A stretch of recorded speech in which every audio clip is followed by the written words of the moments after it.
Hello, my name is J.R. Rodriguez, and this is the first Kubrick's Glass Onion Rabbit Hole. So, in this episode, I'm going to take the time to explain in more detail and break down my first video where I'm going to be decoding the references of The Shining, which is making references to the Beatles. So in the video, I kind of point out all the references. Now in the podcast, what I want to do is take time to explain in more details. I went pretty quick in the video, but it's the only way I'm going to get through the whole movie. So the first reference I make is the Ed Sullivan Show, because that appearance was what started the whole phenomena of the Beatlemania. When we think about Beatlemania, we think about the genius behind all that great music that came out of it. But what we don't know and we have overlooked is the madman side of the genius. Or the fan who turns out to be a madman inspired by a book written by a madman to assassinate Lennon in order to gain notoriety. By Kubrick releasing this movie in May 23rd of 1980, in the same year that Lennon is assassinated in December 8th of 1980, he's basically telling us that he is predicting Lennon's murder. The reference to the long and winding road is an important one because this song and the experience recording it and the loss of control over the final cut is what broke the camel's back and caused the departure of the band. Much has been made of the Volkswagen Beetle, and I think the reference is to the Abbey Road album cover where there is a Volkswagen Beetle illegally parked in the background. It has been pointed out that in the book, the Volkswagen Beetle was red, but in the movie, it's yellow. In real life, Lennon had a Volkswagen Beetle that was green. It's pretty obvious that the yellow is making reference to the yellow submarine. If you can kind of imagine the yellow Volkswagen on the bottom of the ocean floor moving along like a little yellow submarine. Yellow Submarine is also making a reference to a drug that was very popular at the time and Mr. Brian Epstein was very addicted to and was probably the cause of his death by overdose. Stephen King has credited the title of the book The Shining to the lyrics "We all shine on" from Lennon's song Instant Karma. The interview is making reference to when the Beatles first came to Abbey Road studio in order to audition for George Martin in person. So the character of Jack here is representing the Beatles as a group. He is also referencing John Lennon's father, Alfred Lennon, who was also a small-time musician and he put out single records. But I carried on. First time I saw the sea, I just knew this had to be. That's my life, that's my love, and my home. He is also representing Mark David Chapman, who visited the Dakota Hotel a month before he committed the crime, and he made it his business to get to know everyone. He knew all the girls at the front desk. He knew all the doormen by name. They all knew him. He had them all convinced that he was a huge fan of Lennon and all he wanted to do was meet John Lennon. So he's also referencing J.D. Salinger and when he first met with the publisher of Catcher in the Rye, the Little Brown Publishing Company. He's also referencing Stephen King, who is the author of The Shining. He was going through writer's block and hitting the sauce pretty hard when he was staying at the Stanley Hotel when he had that nightmare that inspired the book itself. Right before returning on his second and final trip to New York, Chapman had quit his job and signed out as John Lennon. For several days, he was stalking out Lennon as he blended in with the fans with a loaded pistol in his pocket. Here, Jack is representing the band, the whole group, the Beatles.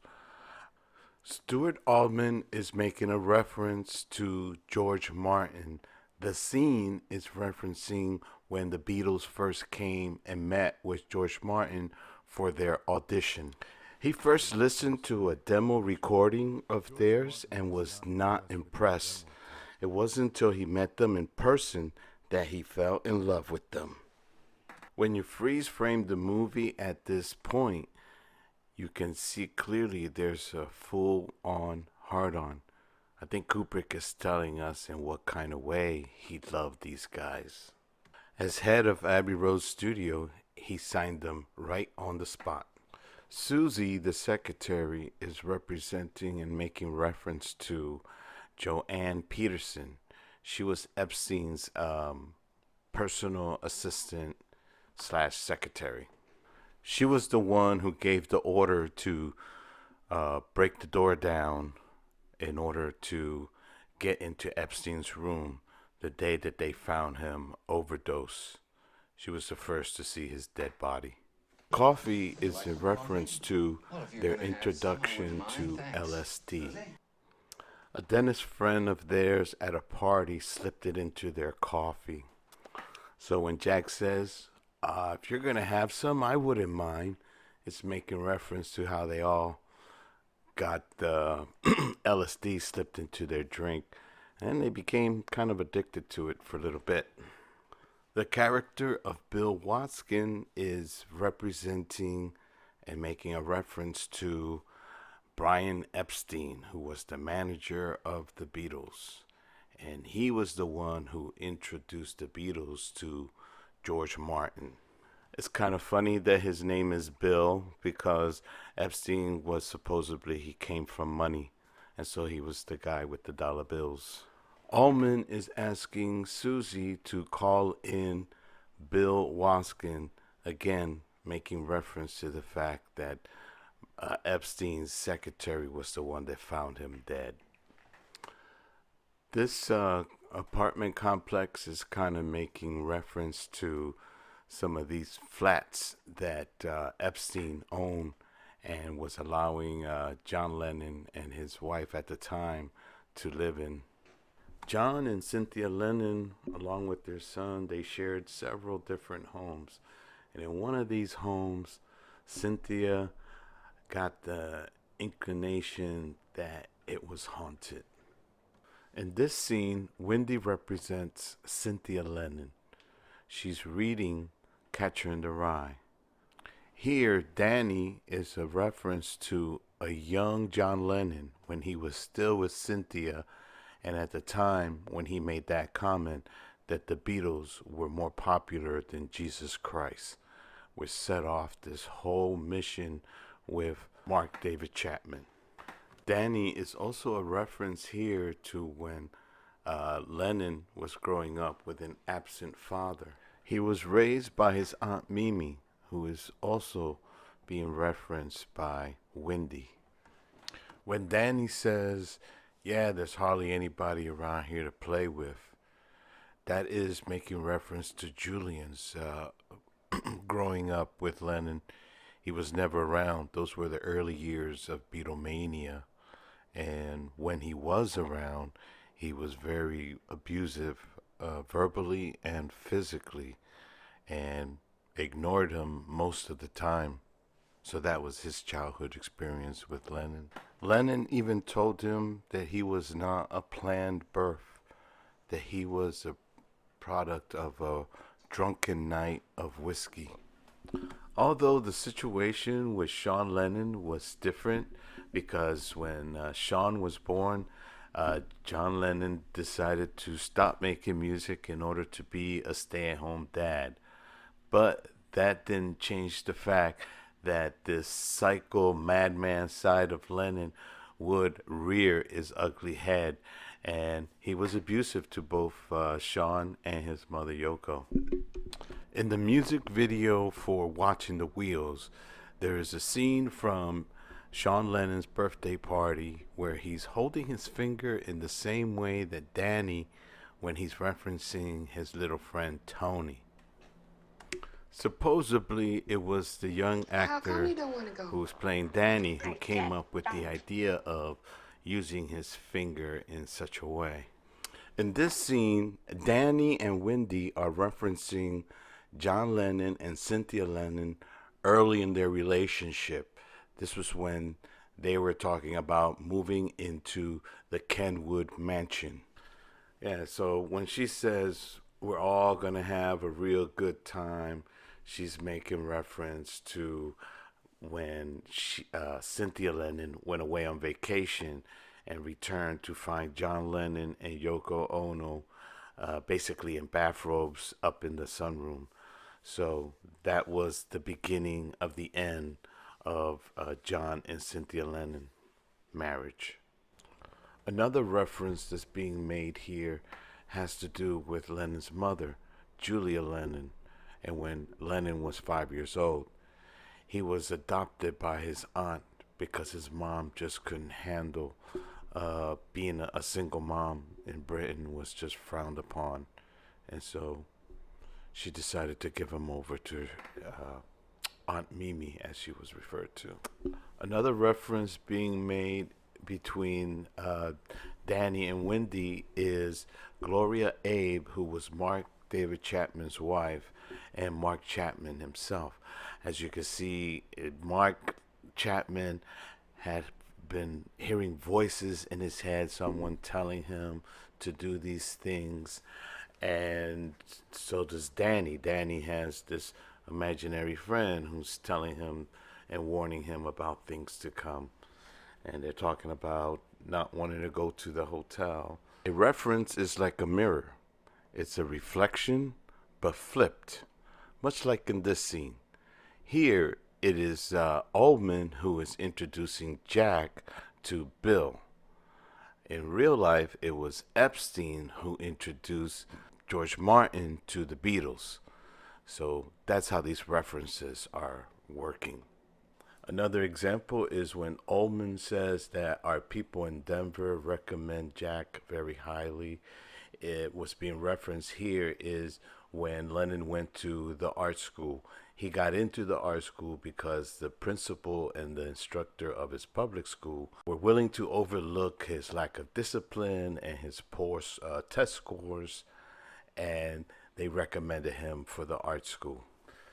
This handshake is very symbolic of the contract that the Beatles signed with Epstein, who basically had zero experience as a manager of a group, but he seemed to have a really good sense for when something was going to be a hit song. This scene is also referencing the Tomorrow Show, which was Lennon's last televised interview. You can see some of the references in the same kind of tie. The chairs look the same. The way they're sitting in the chairs is very similar.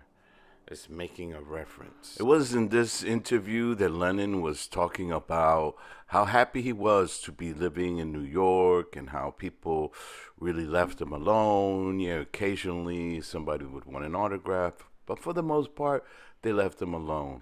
He mentions how the Beatles were a cash cow, but much of it was siphoned before they even got anywhere near it. He mentions how there's a lot of people who became millionaires off of their success.